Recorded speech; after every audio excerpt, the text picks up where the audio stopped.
हर खबर पर होगी आपकी पकड़। डाउनलोड कीजिए एबीपी लाइव ऐप। बिहार में वोटों की गिनती कल सुबह 6 बजे से शुरू होगी। 243 सीटों पर 3 चरणों में वोट डाले गए हैं। चुनाव के नतीजों से पहले आरजेडी की पार्टी कार्यकर्ताओं को नसीहत, कहा नतीजे चाहे जो भी हो संयम बरते, हर्ष फायरिंग आतिशबाजी न करने की सलाह। एबीपी न्यूज सी वोटर के एग्जिट पोल पर बोले बीजेपी नेता संजय मयूख, कहा अपने दम पर बिहार में सरकार बनाएंगे। बिहार के सीएम नीतीश कुमार अब भी अपनी जीत को लेकर आश्वस्त, पार्टी के करीबी नेताओं से बोले एग्जिट पोल आमतौर पर गलत ही साबित होते रहे। एग्जिट पोल पर बोले बिहार के पूर्व सीएम जीतन राम मांझी, कहा वास्तविकता से परे हैं एग्जिट पोल के नतीजे। चिराग पासवान की पार्टी एलजेपी का दावा, एग्जिट पोल से बिल्कुल अलग होंगे चुनावी नतीजे, बीजेपी की सरकार बनेगी और एलजेपी समर्थन करेगी। आरजेडी प्रवक्ता मृत्युंजय तिवारी ने कहा जनता ने बदलाव के लिए वोट दिया, नतीजों के दिन 200 के पार जाएगा आंकड़ा। जेडीयू का वोटों की गिनती में आगे निकलने का दावा, कहा कांटे का संघर्ष है लेकिन महिलाओं और चुप्पा वोटरों ने जेडीयू को वोट दिया। कांग्रेस का दावा, बिहार की जनता ने बदलाव के लिए वोट डाला, थकी हारी बीजेपी और जेडीयू ने राज्य को बदहाली की कगार पर लाकर खड़ा कर दिया है। मतगणना से पहले ही बाहुबली विधायक अनंत सिंह के पटना स्थित घर पर तैयारी पूरी, समर्थकों के रहने और खाने पीने का इंतजाम, मोकामा से आरजेडी उम्मीदवार है अनंत सिंह। चारा घोटाले में सजा याफ्ता लालू यादव की तबीयत बिगड़ी, लगातार बढ़ रही है किडनी में क्रिएटिनिन लेवल, डायलिसिस पर जाना पड़ सकता है। बीजेपी अध्यक्ष जेपी नड्डा ने महासचिवों के साथ की अहम बैठक, पार्टी के सभी संगठन मोर्चाओं के अध्यक्ष भी मौजूद रहे। पश्चिम बंगाल के बीजेपी अध्यक्ष दिलीप घोष की ममता बनर्जी को धमकी, कहा 6 महीने में बीजेपी कार्यकर्ताओं के खिलाफ हिंसा नहीं रुकी तो हाथ पैर पसली और सर तोड़ देंगे। टीएमसी की महिला नेता ने दिलीप घोष के खिलाफ एफआईआर दर्ज कराई, प्रदेश बीजेपी अध्यक्ष ने कहा था चुनावी खर्च के लिए सरकार बढ़ा रही है आलू प्याज की कीमतें। पश्चिम बंगाल के हावड़ा में बीजेपी कार्यकर्ताओं पर लाठीचार्ज, कई को हिरासत में लिया गया, पार्टी कार्यकर्ताओं पर झूठे मुकदमों का आरोप लगाकर कर रहे थे प्रदर्शन। राजस्थान के बूंदी में भी गुर्जर आरक्षण आंदोलन शुरू, आंदोलनकारियों ने पत्थर और झाड़ियां लगाकर जयपुर 4 लेन को किया जाम। इंदौर में कंप्यूटर बाबा के आश्रम पर चला बुलडोजर, बाबा समेत 7 लोग हिरासत में लिए गए, उपचुनाव में बाबा ने किया था कांग्रेस का प्रचार। एमपी के सीएम शिवराज सिंह चौहान का बयान, बोले कमलनाथ पूरी तरह से बौखलाए हुए हैं। सरकारी मेडिकल कॉलेज की फीस बढ़ाने के हरियाणा सरकार के फैसले पर कांग्रेस का हमला, कहा निजी कॉलेजों को फीस बढ़ाने का मौका दिया गया।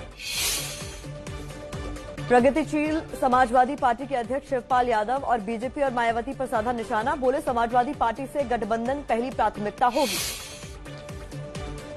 भारत चीन के बीच 8वें दौर की बातचीत बेनतीजा रही, लेकिन वार्ता जारी रखने पर सहमति बनी है। जम्मू कश्मीर के माछिल सेक्टर में सुरक्षा बलों ने घुसपैठ की बड़ी साजिश को नाकाम किया, आतंकियों से मुठभेड़ में 4 जवान शहीद, 3 आतंकी भी ढेर हुए। पाकिस्तान के कराची में मंदिर में तोड़फोड़ के विरोध में प्रदर्शन, मुंबई के घाटकोपर इलाके में सड़कों पर उतरे लोग, पाकिस्तान और इमरान खान के खिलाफ नारेबाजी की। रॉ चीफ से मुलाकात के बाद मुश्किल में नेपाल की ओली सरकार, पार्टी के शीर्ष नेताओं ने ओली को पत्र लिखकर मांगा जवाब, विरोधियों का आरोप रॉ चीफ से मुलाकात कर ओली ने देश के स्वाभिमान से समझौता किया। नोटबंदी के 4 साल पूरे होने पर पीएम मोदी ने लिखा ट्वीट, लिखा नोटबंदी से काले धन में कमी हुई, आयकर देने वालों की संख्या बढ़ी और पारदर्शिता आई। बिहार चुनाव के नतीजे आने में बस एक दिन बाकी है, सबकी नजरें तेजस्वी यादव पर टिकी है। खास बात यह है कि आज तेजस्वी का जन्मदिन है। सवाल यह है कि क्या बिहार की जनता तेजस्वी का जीत का रिटर्न गिफ्ट देगी।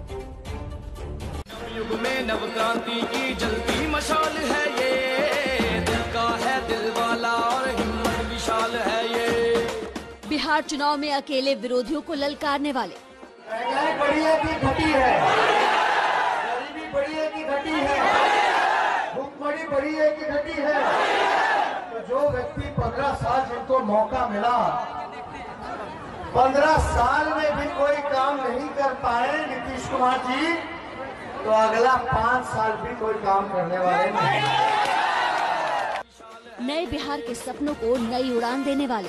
हम आपसे वादा करते हैं कि अगर हम मुख्यमंत्री बने, हम पहला हस्ताक्षर अगर करेंगे तो 10 लाख नौजवानों को रोजगार सरकारी नौकरियां देने का काम करेंगे। युग में नव क्रांति की जलती मशाल है ये, दिल का है दिल वाला और हिम्मत विशाल है ये। अपनी सादगी से सबका मन मोहने वाले मजबूरों की ढाल है, लालू के लाल आज 31 साल के हो गए हैं। सबका रखता ख्याल है ये। 9 नवंबर तो मेरा जन्मदिन भी है और 10 तारीख को नीतीश जी का विदाई है। जी हाँ, आज तेजस्वी यादव का 31वां जन्मदिन है।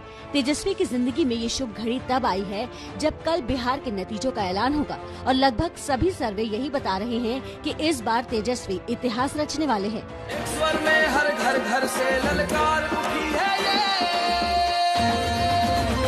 इस बार तेजस्वी तय है, इस बार तेजस्वी तय, इस बार तेजस्वी तय है, इस बार तेजस्वी तय। पटना में कई जगहों पर तेजस्वी को 31वें जन्मदिन की बधाई देते हुए होर्डिंग और बैनर लग गए हैं, लेकिन तेजस्वी यादव के ऑफिस से आरजेडी कार्यकर्ताओं और समर्थकों को ऐसा करने से मना किया गया है।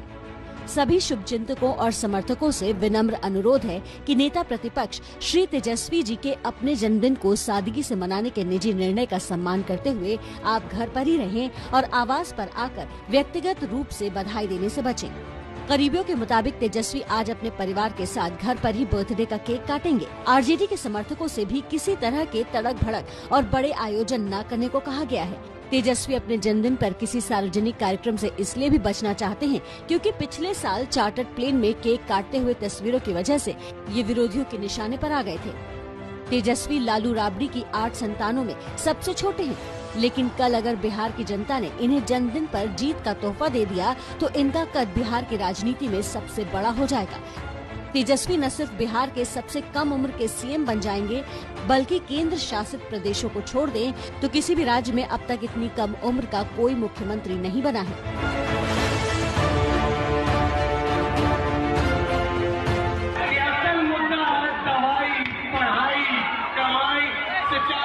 तेजस्वी की रैलियों में उमड़ी भीड़ देखकर इनके विरोधी भी इन्हें खारिज नहीं कर पाए। इन्हें जंगल राज का युवराज कहा गया, लेकिन पूरी शालीनता से हर बात का जवाब देते रहे। एनडीए का चेहरा कौन है? नीतीश कुमार है। जब नीतीश कुमार जी ने खुद ही हाथ खड़े कर दिए कि समुंदर नहीं, कारखाने नहीं लग सकते, हमारे 10 लाख नौकरियों पे वो हंस रहे थे, तो बीजेपी जो अपना घोषणा पत्र जारी करती है तो बीजेपी का तो कोई मुख्यमंत्री है नहीं, चेहरा तो नीतीश कुमार होंगे, तो उन्होंने ही हाथ खड़े कर दिए, तो इस घोषणा का क्या मतलब रह जाता है? तेजस्वी यादव ने अकेले ही इस बार 251 चुनावी रैलियां की हैं। इन्होंने एक दिन में 19 तक सभाएं की और अपने पिता लालू यादव की 17 रैलियों का रिकॉर्ड तोड़ दिया। वो अब अपने पिता लालू यादव की छाया से बाहर चले गए हैं।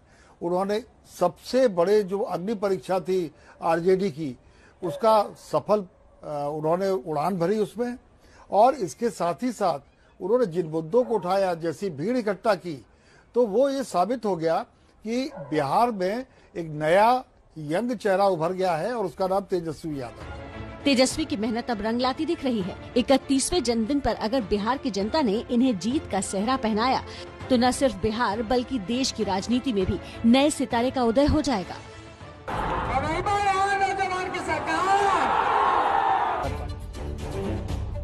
किसका मंगल, ये बड़ा सवाल इसलिए बना हुआ है क्योंकि साल 2020 के सबसे बड़े चुनाव का नतीजा आने में अब चंद घंटों का वक्त रह गया, लेकिन नतीजों से पहले एग्जिट पोल के आंकड़े सबके सामने हैं। अब इन आंकड़ों पर सियासी दावों और बयानबाजी का दौर शुरू हो गया है। देखिए बिहार में किसको कैसे नतीजे आते दिख रहे हैं।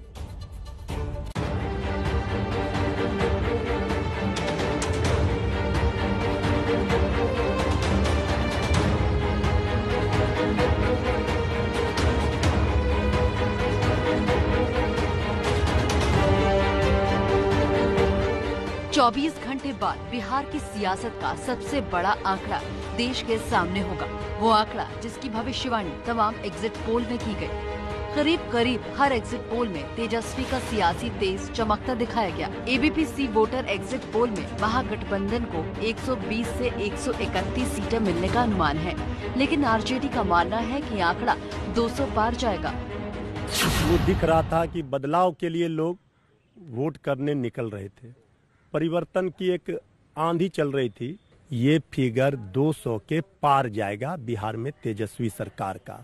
नेता प्रतिपक्ष के रूप में तेजस्वी यादव जी ने जो अपनी ओजस्वी प्रतिभा दिखाई, ये काबिलियत तारीफ है।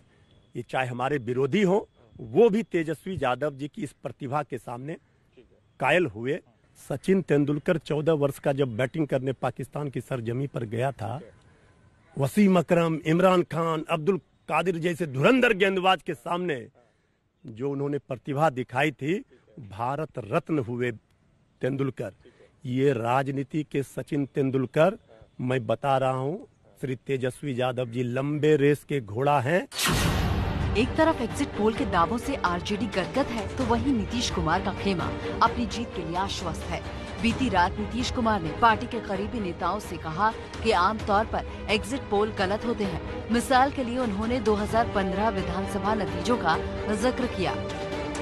मैं मानता हूं कांटे का संघर्ष है, लेकिन जब मतों की गिनती होगी तो उसमें हम काफी आगे निकलेंगे। ये मेरा स्वयं का आत्मविश्वास है। 2015 का जो एग्जिट पोल है, एग्जिट पोल भी रात जो आया है, 2015 में भी एग्जिट पोल दिखाए गए थे। उस एग्जिट पोल को धता बताते हुए श्री नीतीश कुमार जी के नेतृत्व में, जनता दल यूनाइटेड के नेतृत्व में सरकार हम लोगों ने बनाया था। इस बार भी हम लोग सरकार बनाने जा रहे हैं। हर हालत में एनडीए की सरकार बनने जा रही है और उसका आधार यही है कि एग्जिट पोल वाले 1000 आदमी से पूछते हैं। 1000 आदमी जो वाकई में कार्यकर्ता होता है पॉलिटिकल पार्टी का, उससे वो पूछते हैं, तो वो तो पक्ष विपक्ष की बात बोल सकता है। लेकिन जो वाकई वोटर है, साइलेंट वोटर है, या कहिए कि महागठबंधन के जो हुल्लड़ समाज के लोग हैं, उनसे डर से लोग अपनी बात बोलता नहीं है, वो साइलेंट रहता है। वोट करता है एनडीए महागठबंधन को नहीं और एनडीए को करता है, लेकिन महागठबंधन वाले से कहता है कि हाँ साहब वोट आपको दिया। नमस्ते भारत में आप जानिए दीदी को किसने दे दिया अल्टीमेटम। पश्चिम बंगाल की राजनीति अगले साल होने वाले चुनाव से पहले ही बेहद गर्म हो चली है। प्रदेश बीजेपी अध्यक्ष दिलीप घोष ने ममता बनर्जी को हिंसा पर अल्टीमेटम दे दिया। कहा कि उनके कार्यकर्ताओं के खिलाफ हिंसा नहीं रुकी तो उन्हीं की भाषा में देंगे जवाब। हड्डी पसली तोड़ेंगे, शमशान का रास्ता दिखाएंगे।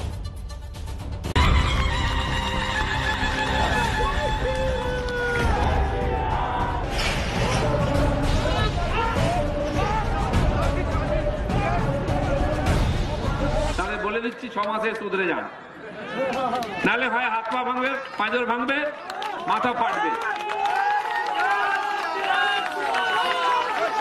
হসপিটাল হয়ে বাড়ি যেতে হবে, বাড়াবাড়ি করলে সোজা শ্মশানে যেতে হবে। देश के गृह मंत्री अमित शाह की पार्टी के प्रदेश अध्यक्ष दिलीप घोष हिंसा की बात कर रहे हैं। তাহলে বলে দিচ্ছি 6 মাসে সুধরে যান, নালে হয় হাত পা ভাঙবে, পাঁজর ভাঙবে, মাথা ফাটবে।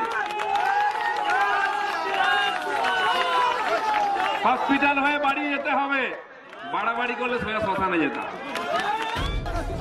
बंगाल बीजेपी के अध्यक्ष बीजेपी और तृणमूल कांग्रेस के बीच साल भर से चली आ रही हिंसा को हवा दे रहे हैं। তাহলে বলে দিচ্ছি 6 মাসে সুধরে যান, নালে হয় হাত পা ভাঙবে, পাঁজর ভাঙবে, মাথা ফাটবে। হসপিটাল হয়ে বাড়ি যেতে হবে, বাড়াবাড়ি করলে সোজা শ্মশানে যেতে হবে। ईंट का जवाब पत्थर और हिंसा का जवाब हिंसा से देने पर उतारू है।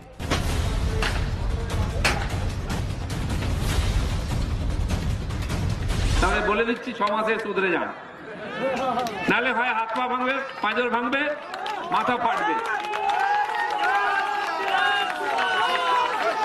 হসপিটাল হয়ে বাড়ি যেতে হবে, বাড়াবাড়ি করলে সোজা শ্মশানে যেতে হবে। तो जो बीजेपी अब तक ममता सरकार को कानून का रास्ता अख्तियार करने की बात कर रही थी, अब उसी पार्टी के प्रदेश अध्यक्ष कानून को हाथ में लेने की बात कर रहे हैं। यहाँ पर सोनार बांग्ला की रचना करने के लिए बंगाल के अंदर परिवर्तन श्री मोदी जी के नेतृत्व में ही आ सकता है। তাহলে বলে দিচ্ছি 6 মাসে সুধরে যান, নালে হয় হাত পা ভাঙবে, পাঁজর ভাঙবে, মাথা ফাটবে। হসপিটাল হয়ে বাড়ি যেতে হবে, বাড়াবাড়ি করলে সোজা শ্মশানে যেতে হবে। बीजेपी के इस नए बयान और हिंसा वाले रुख की जड़ वहां है जिसकी पीड़ित होने का दावा अब तक बीजेपी खुद को बता रही थी। ये देखिए पिछले महीने की तस्वीर है जब बीजेपी नेता मनीष शुक्ला की हत्या के विरोध में पश्चिम बंगाल में हिंसा भड़क उठी।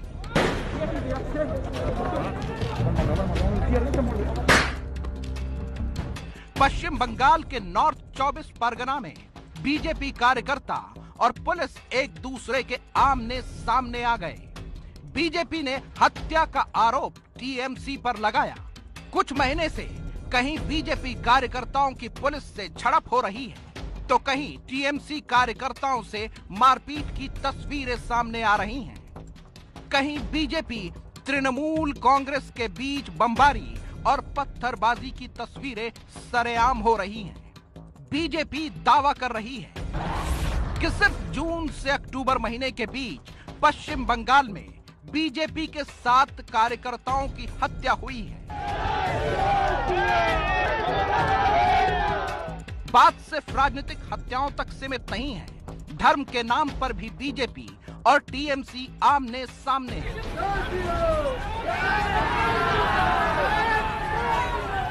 ये तस्वीर पिछले साल की है जब ममता बनर्जी के काफिले के सामने जय श्री राम का नारा लगा तो ममता बनर्जी ने इसे बीजेपी की साजिश बताया। कहा, हम जय श्री राम क्यों जपें, हम जय मां काली, जय मां दुर्गा कहेंगे। पिछले महीने जब ममता बनर्जी ने कोरोना काल में सीमित दुर्गा पंडालों को खोलने की अनुमति दी थी, बीजेपी ने पीएम मोदी की अगुवाई में डिजिटल पंडालों के उद्घाटन के साथ पश्चिम बंगाल में चुनावी सभा का शंखनाद किया। मुहर्रम पर भी बीजेपी और टीएमसी में टकराव हो चुके हैं। जब ममता सरकार ने मुहर्रम के दिन दुर्गा मूर्ति विसर्जन पर प्रतिबंध लगाया तो बीजेपी ने कहा था, वक्त बदलना है तो मुहर्रम के ताजियों का बदलो। सीएए और एनआरसी के मुद्दे पर भी बीजेपी और टीएमसी के बीच गतिरोध साफ दिख चुके हैं। बीजेपी ने जहां सीएए और एनआरसी को देश हित का मुद्दा बताया तो टीएमसी ने इसे मुस्लिम विरोधी करार दिया था। हालांकि धर्म के नाम पर बीजेपी और टीएमसी के बीच छिड़ी जंग का फायदा बीजेपी को लोकसभा चुनाव में हुआ। बीजेपी सिंगल डिजिट से डबल डिजिट में आ गई। अब बीजेपी की नजर विधानसभा चुनाव पर है, लेकिन पिछले साल से पश्चिम बंगाल ठीक उसी दौर से गुजर रहा है जिस दौर में बंगाल में तृणमूल कांग्रेस का उदय हो रहा था। साल 2006 में टीएमसी ने लेफ्ट पार्टियों को कड़ी चुनौती दी थी। उसी दौर में लेफ्ट पार्टियों के साथ उनका खूनी संघर्ष रोजमर्रा की बात हो गई थी। अब उसी लेफ्ट की राजनीतिक जमीन पर बीजेपी दिख रही है और शायद इतिहास खुद को फिर से दोहरा रहा है। बिहार में वोटों की गिनती कल सुबह 6 बजे से शुरू होगी। 243 सीटों पर 3 चरणों में वोट डाले गए हैं। चुनाव के नतीजों से पहले आरजेडी की पार्टी कार्यकर्ताओं को नसीहत। कहा, नतीजे चाहे जो भी हो संयम बरते, हर्ष फायरिंग आतिशबाजी न करने की सलाह। एबीपी न्यूज सी वोटर के एग्जिट पोल पर बोले बीजेपी नेता संजय मयूख। कहा, अपने दम पर बिहार में बनाएंगे सरकार। बिहार के सीएम नीतीश कुमार अब भी अपनी जीत को लेकर आश्वस्त। पार्टी के करीबी नेताओं से कहा, एग्जिट पोल आमतौर पर गलत ही साबित होते रहे। एग्जिट पोल पर बोले बिहार के पूर्व सीएम जीतन राम मांझी। कहा, वास्तविकता से परे है एग्जिट पोल के नतीजे। चिराग पासवान की पार्टी एलजेपी का दावा, एग्जिट पोल से बिल्कुल अलग होंगे चुनावी नतीजे। बीजेपी की सरकार बनेगी और एलजेपी समर्थन करेगी। आरजेडी प्रवक्ता मृत्युंजय तिवारी ने कहा, जनता ने बदलाव के लिए वोट दिया, नतीजों के दिन 200 के पार जाएगा आंकड़ा। जेडीयू का वोटों की गिनती में आगे निकलने का दावा। कहा, कांटे का संघर्ष है लेकिन महिलाओं और चुप्पा वोटरों ने जेडीयू के लिए वोट दिया। कांग्रेस का दावा, बिहार की जनता ने बदलाव के लिए वोट डाला, थकी हारी बीजेपी और जेडीयू ने राज्य को बदहाली की कगार पर खड़ा कर दिया है।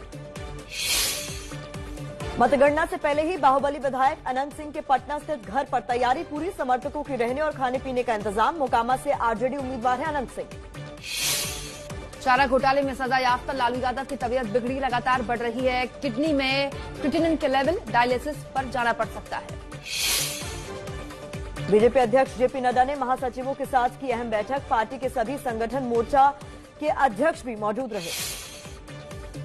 पश्चिम बंगाल के बीजेपी अध्यक्ष दिलीप घोष की ममता बनर्जी को धमकी, कहा 6 महीने में बीजेपी कार्यकर्ताओं के खिलाफ हिंसा नहीं रुकी तो हाथ, पैर, पसली, सिर सब तोड़ देंगे। टीएमसी की महिला नेता ने दिलीप घोष के खिलाफ एफआईआर दर्ज कराई। प्रदेश बीजेपी अध्यक्ष ने कहा था चुनावी खर्च के लिए सरकार बढ़ा रही है आलू प्याज की कीमतें। पश्चिम बंगाल के हावड़ा में बीजेपी कार्यकर्ताओं पर लाठीचार्ज, कई को लिया हिरासत में। पार्टी कार्यकर्ताओं पर झूठे मुकदमों का आरोप लगाकर कर रहे थे प्रदर्शन। राजस्थान के बूंदी में भी गुर्जर आरक्षण आंदोलन शुरू। आंदोलनकारियों ने पत्थर और झाड़ियां लगाकर जयपुर 4 लेन को किया जाम। बात इंदौर की कर लेते हैं। इंदौर में कंप्यूटर बाबा के आश्रम पर बुलडोजर चल गया। बाबा समेत 7 लोग हिरासत में लिए गए हैं। उपचुनाव में बाबा ने कांग्रेस के लिए प्रचार किया था। एमपी के सीएम शिवराज सिंह चौहान का बयान, बोले कमलनाथ पूरी तरह से बौखलाए हुए हैं। सरकारी मेडिकल कॉलेजों की फीस बढ़ाने के हरियाणा सरकार के फैसले पर कांग्रेस हमलावर, कहा निजी कॉलेजों की फीस बढ़ाने का मौका दिया। प्रगतिशील समाजवादी पार्टी के अध्यक्ष शिवपाल यादव बीजेपी और मायावती पर साधा निशाना, बोले समाजवादी पार्टी से गठबंधन पहली प्राथमिकता होगी। नोटबंदी के 4 साल पूरे होने पर पीएम मोदी ने ट्वीट किया, लिखा नोटबंदी से काले धन में कमी हुई, आयकर देने वालों की संख्या बढ़ी और पारदर्शिता आई। वित्त मंत्री निर्मला सीतारमण ने नोटबंदी को बताया फायदेमंद, बोली काले धन पर अप्रत्याशित प्रहार से शुद्ध कर संग्रह में वृद्धि हुई और करदाताओं की संख्या बढ़ी। राहुल गांधी ने नोटबंदी को बताया पीएम मोदी की सोची समझी चाल, बोले आम जनता के पैसे से मित्र पूंजीपतियों का लाखों करोड़ रुपए कर्ज माफ करने के लिए हुआ था डिमोनेटाइजेशन। अखिलेश यादव ने ट्वीट किया, लिखा 4 साल बाद भी नकली नोट है बरकरार, बड़ा घोटाला भ्रष्टाचार। बात भारत चीन की। भारत चीन के बीच 8वें दौर की बातचीत बेनतीजा रही, लेकिन वार्ता जारी रखने पर दोनों देशों में सहमति बनी है। जम्मू कश्मीर के माछिल सेक्टर में सुरक्षा बलों ने घुसपैठ की बड़ी साजिश को नाकाम किया। आतंकियों से मुठभेड़ में 4 जवान शहीद, 3 आतंकी भी ढेर हुए। पाकिस्तान के कराची में मंदिर में तोड़फोड़ के विरोध में प्रदर्शन। मुंबई के घाटकोपर इलाके में सड़कों पर उतरे लोग, पाकिस्तान और इमरान खान के खिलाफ नारेबाजी। रॉ चीफ से मुलाकात के बाद मुश्किल में नेपाल की ओली सरकार। पार्टी के शीर्ष नेताओं ने ओली को पत्र लिखकर मांगा जवाब। विरोधियों का आरोप, रॉ चीफ से मुलाकात कर ओली ने देश के स्वाभिमान से समझौता किया। ब्रेकिंग न्यूज आएगी तो हम फिर आएंगे आपके पास। इस बीच फिल्म प्रोड्यूसर फिरोज नाडियावाला तक पहुंचा ड्रग्स जाल। सूत्रों के मुताबिक नाडियावाला के घर में ड्रग्स बरामद हुए हैं। नाडियावाला की पत्नी को एनसीबी ने गिरफ्तार किया। 2 दिन पहले मुंबई में गिरफ्तार हुए ड्रग्स पेडलर वाहिद ने लिया था फिल्म प्रोड्यूसर फिरोज नाडियाडवाला का नाम। पेडलर ने फिरोज और उनकी पत्नी को गांजा सप्लाई करने की बात कही थी। घर पर तलाशी के दौरान मौजूद नहीं थे फिल्म निर्माता फिरोज। सूत्रों के मुताबिक एनसीबी जल्द पूछताछ के लिए समन भेज सकती है। मुंबई में जुहू, अंधेरी और खरखर समेत कई इलाकों में एनसीबी के छापे। 4-5 ड्रग पेडलर हिरासत में लिए गए। भारी मात्रा में ड्रग्स बरामद।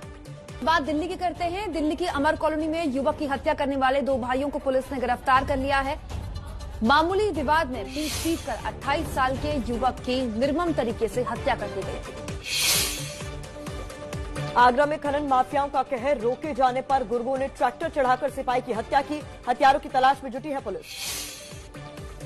आगरा में सिपाही की हत्या पर समाजवादी पार्टी ने सरकार पर बोला हमला, कहा उत्तर प्रदेश में माफियाओं का राज चल रहा है। प्रयागराज में दबंगों ने कुरियर कंपनी के ऑफिस में घुसकर मारपीट की। सीसीटीवी कैमरे में कैद हुई वारदात। गोरखपुर में अवैध रिश्तों में खटास के बाद देवर ने भाभी की गला रेत कर हत्या की। घर में 100 मीटर दूर लाश मिली, आरोपी गिरफ्तार। यूपी के शामली में मुठभेड़ के बाद पुलिस ने 3 शातिर लुटेरों को गिरफ्तार किया। लूट की रकम, हथियार और मोटरसाइकिल बरामद। पश्चिम बंगाल के दिनाजपुर में एक ही परिवार के 5 लोगों की हत्या से सनसनी। पड़ोस के लोगों से पूछताछ कर आरोपियों की तलाश में जुटी पुलिस। असम के डिब्रूगढ़ में गैंडे की सींग के साथ 4 तस्कर गिरफ्तार। लखीमपुर जिले से लाए थे गैंडे की सींग। आरोपियों से पूछताछ कर तस्करों के नेटवर्क का पता लगाने में जुटा वन विभाग। और इस बीच एक बड़ी खबर आ रही है विकास। जी हाँ, बिल्कुल ये बड़ी खबर है फेसबुक से जुड़ी हुई। फेसबुक के खिलाफ एक पूर्व कर्मचारी गवाही दे सकते हैं। मार्कस लुकी नाम के इस फेसबुक के पूर्व कर्मचारी गवाही देने के लिए तैयार हो गए हैं। दिल्ली दंगों में फेसबुक की भूमिका पर आम आदमी पार्टी विधायक राघव चड्ढा की अध्यक्षता में बनी दिल्ली विधानसभा की शांति और सद्भाव समिति के सामने गवाही देने मार्क एस लुकी का दावा है कि फेसबुक अल्पसंख्यक समुदाय के हित में काम नहीं करता है। नवंबर 2018 में मार्क एस लुकी ने फेसबुक को छोड़ दिया था। कल समिति के सामने पेश होंगे लुकी। आपको बताते हैं पूर्व कर्मचारी मार्क लुकी ने फेसबुक के कामकाज को लेकर क्या दावा किया है। दावा किया है कि फेसबुक अपने काम से समुदायों को बांटता है। फेसबुक पर जाति धर्म के आधार पर अंतर किया जाता है, ये दावा किया जा रहा है। मार्कस लुकी आगे बता रहे हैं अल्पसंख्यकों को भरोसा नहीं है कि फेसबुक उनका भला चाहता है। संचार प्रक्रिया से अल्पसंख्यकों को बाहर रखा जा रहा है, ये भी कहा गया है। फेसबुक पर अश्वेतों के साथ भेदभाव होता है। अश्वेतों के कंटेंट बिना नोटिस के फेसबुक से हटा दिए जाते हैं, ये मार्कस लुकी का दावा है और ये एक बड़ी खबर है। अब फेसबुक के एक पूर्व कर्मचारी मार्क एस लुकी दावा देंगे। और इस वक्त एक बड़ी खबर एक और आ रही है। उसने उड़ान तो भरी थी आसमान की सैर करने के लिए, लेकिन वो अचानक 3 सेकंड में आसमान में उड़ता हुआ धड़ाम से जमीन पर गिरा। 1 मिनट में देखिए पूरी रिपोर्ट।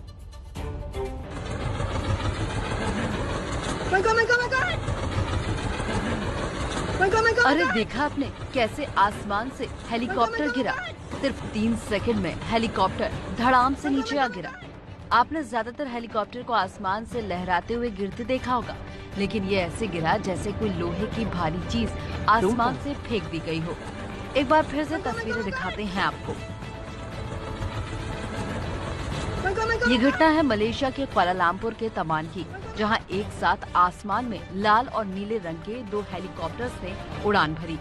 हेलीकॉप्टर्स में सवार थे 2 परिवार। जैसे ही दोनों हेलीकॉप्टर हवा में उड़े कि अचानक से दोनों हेलीकॉप्टर आपस में आसमान में टकरा गए।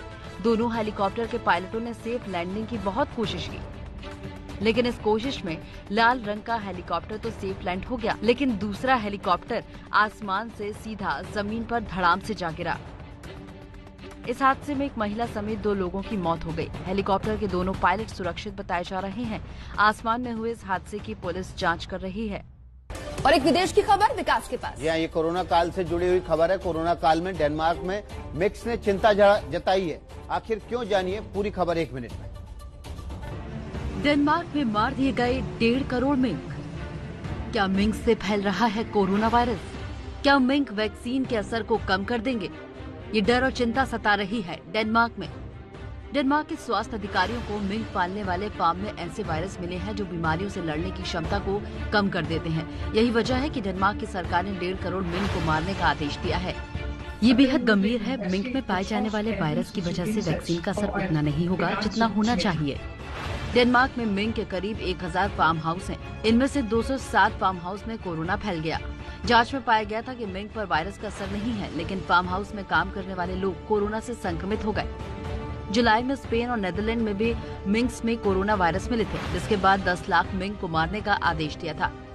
चूहे और ऊदबिलाव जैसा दिखने वाले मिंक यूरोपीय देश डेनमार्क, स्पेन और नीदरलैंड्स में बड़े पैमाने पर पाले जाते हैं और इसकी फर वाली खाल का बड़े पैमाने पर निर्यात किया जाता है। लेकिन अभी मिंक की वजह से कोरोना का खतरा मंडराने लगा है।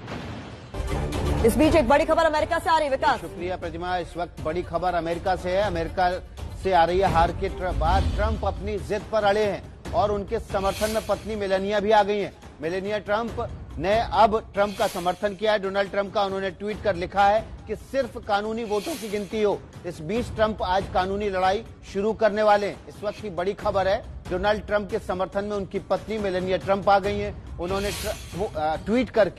ट्वीट करके कहा है कि सिर्फ कानूनी वोटों की ही गिनती हो। इस बीच तमाम कानूनी लड़ाई के लिए डोनाल्ड ट्रंप कई जगहों पर लीगल सूट भी फाइल कर रहे हैं और उसी बीच मेलानिया ट्रंप, डोनाल्ड ट्रंप की पत्नी भी उनके समर्थन में कूद पड़ी है।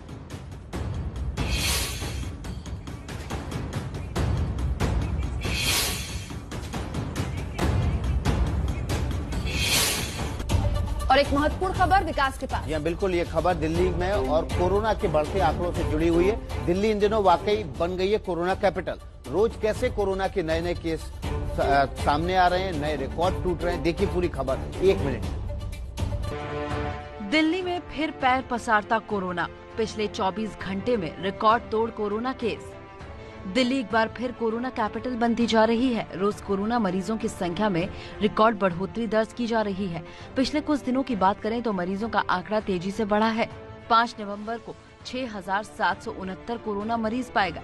6 नवंबर को 7,178 कोरोना मरीज हुए। 7 नवंबर को 6,953 कोरोना मरीज पाए गए। वहीं 8 नवंबर को 7,745 लोगों में कोरोना का संक्रमण पाया गया। 4 नवंबर को मुख्यमंत्री अरविंद केजरीवाल ने दिल्ली में कोरोना की तीसरी लहर तक बता दी। दिल्ली की जनता को कहना चाहता हूं कि पिछले कुछ दिनों में कोरोना के केसेस में उछाल आया है। मैं समझता हूं कि ये थर्ड वेव इसको हम कह सकते हैं। दिल्ली में कोरोना के कुल मरीजों की तादाद 4,38,000 से ज्यादा हो चुकी है। वहीं अब तक करीब 7,000 लोग जान गंवा चुके हैं। हालांकि देश में कोरोना मरीजों की संख्या में गिरावट दर्ज।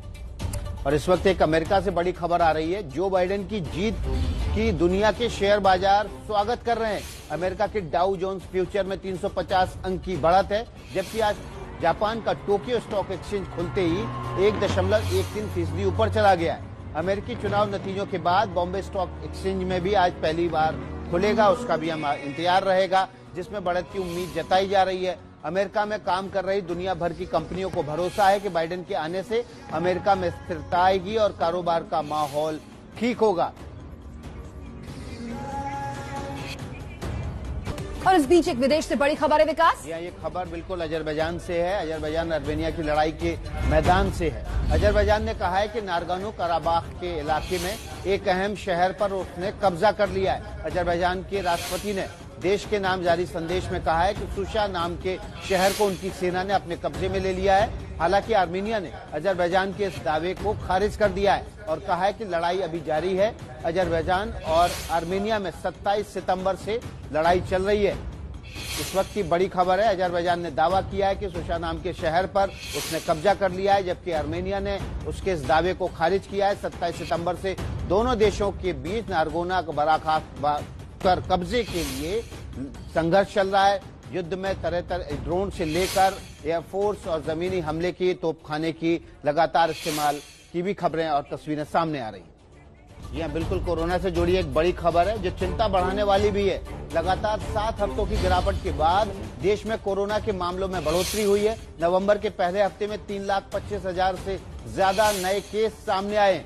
उससे पहले हफ्ते में कोरोना के कुल 3,19,000 केस सामने आए थे। कोरोना से मौत के बाद के मामलों में भी बढ़ोतरी देखी जा रही है।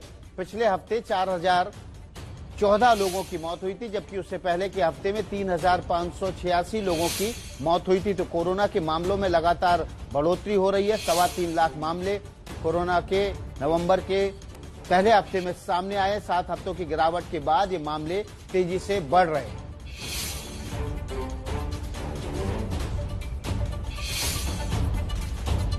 बात कोरोना की। कोरोना संकट के बीच बाइडेन सरकार में भारतीय मूल के डॉक्टर विवेक मूर्ति को कैसे सौंपा जा सकता है पदभार, आगे देखिए। कोरोना संकट के बीच बाइडेन सरकार में भारतीय मूल के डॉक्टर विवेक मूर्ति को सौंपा जा सकता है स्वास्थ्य विभाग का जिम्मा। कर्नाटक के विवेक मूर्ति अमेरिका में 19वें सर्जन जनरल रह चुके हैं। H-1B वीजा की समय सीमा बढ़ा सकते हैं अमेरिका के निर्वाचित राष्ट्रपति जो बाइडेन। भारतीय पेशेवरों को होगा फायदा। डोनाल्ड ट्रंप की नीतियों के चलते भारतीय पेशेवर बुरी तरह से प्रभावित हुए। ब्रिटेन के पीएम बोरिस जॉनसन ने दी जो बाइडेन को जीत की बधाई। अमेरिका ब्रिटेन व्यापार डील पर बात भी की। डोनाल्ड ट्रंप का अमेरिकी राष्ट्रपति चुनाव में धांधली का आरोप। ट्वीट कर बोले ये लोग चोर हैं और बड़े शहरों की मशीनों में धांधली हुई है, ये चोरी का चुनाव था। कई राज्यों में बाइडेन को ओबामा से ज्यादा सीट मिलने पर ट्रंप ने उठाए सवाल। यह संभव है कि बाइडेन ने ओबामा को पछाड़ दिया। हार के बाद लगातार दूसरे दिन ट्रंप अपने गोल्फ क्लब पहुंचे। प्रदर्शनकारियों के विरोध का सामना करना पड़ा। राष्ट्रपति चुनाव हारने के बाद डोनाल्ड ट्रंप को लग सकता है एक और झटका। पूर्व सहयोगी का दावा, मेलेनिया दे सकती है ट्रंप को तलाक। अजरबैजान का नारगोनो काराबाग के दूसरे सबसे बड़े शहर शुशा पर कब्जे का दावा, लेकिन आर्मीनिया ने नकारा। बात बिहार की करते हैं। पटना के दुल्हिन बाजार में पूर्व मुखिया की गोली मारकर हत्या। हत्याकांड के बाद इलाके में दहशत। आरोपियों की तलाश में जुटी पुलिस। अब तक कोई सुराग नहीं। बिहार के सिवान में घर लौटते वक्त एक शख्स की बदमाशों ने गोली मारकर हत्या की। हत्याकांड की वजहों का पता नहीं। आरोपियों की तलाश में जुटी पुलिस।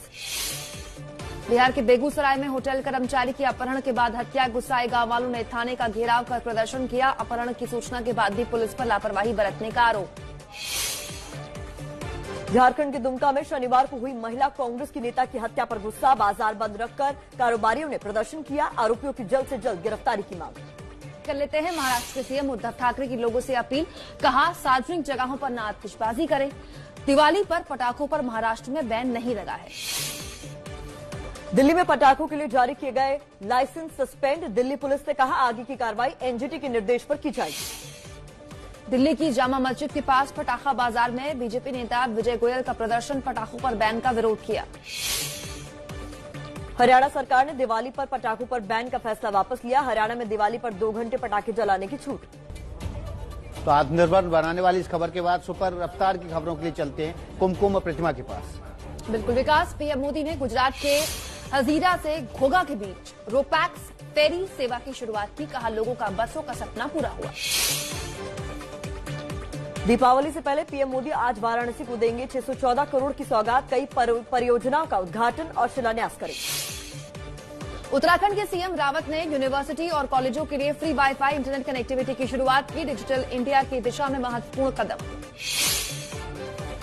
उत्तराखंड राज्य का स्थापना दिवस आज सुबह 10 बजे हॉट बैलून फेस्टिवल की होगी शुरुआत। ठंड के बावजूद केदारनाथ यात्रा में अंतिम चरण में उमड़ रही है भक्तों की भारी भीड़। 1,15,000 भक्त कर चुके हैं दर्शन।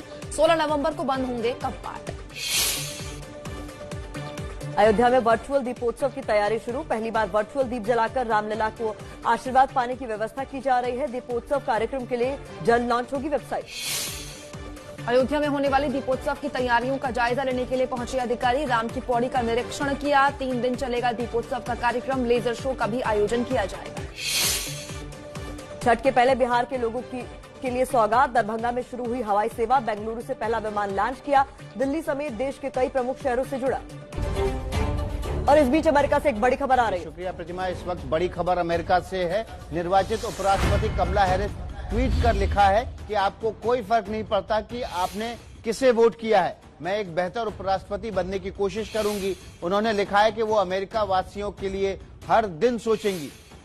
ये ट्वीट करके कमला हैरिस ने हर दिन अमेरिकी वासियों के लिए काम करूंगी लिखा है। ट्वीट में वे आगे लिखती हैं, अमेरिका में राष्ट्रपति चुनाव के दौरान उन्हें जिन्होंने वोट दिया है नहीं दिया है इससे कोई फर्क नहीं पड़ता। नवनिर्वाचित उपराष्ट्रपति कमला हैरिस ने ट्वीट करके कहा है कि वे हर अमेरिका वासी के लिए काम करेंगी।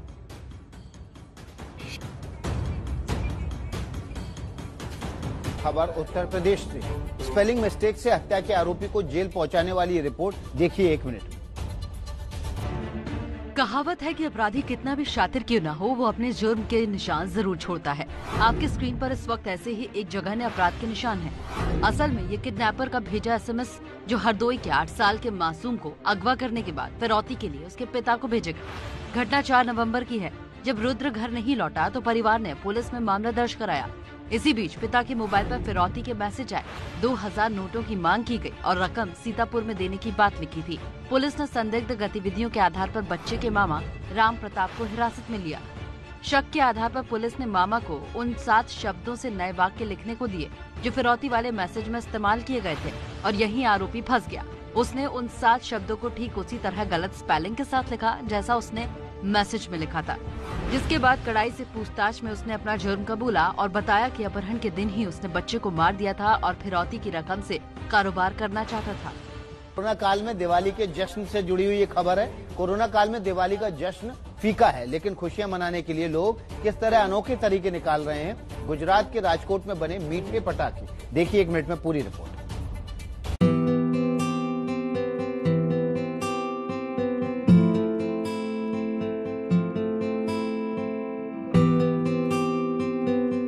रंग बिरंगे पटाखों से सजा ये डिब्बा देखिए। चक्री, फुलझड़ी, रॉकेट, कुल 7 तरह के पटाखे नजर आ रहे हैं। आपने शायद ही कभी ऐसे पटाखे देखे हो जिन्हें चलाने के लिए नहीं बल्कि खाने के लिए बनाया गया है। पटाखों के कागज में रखी ये चॉकलेट्स आपकी आंखों को भी धोखा दे सकती है।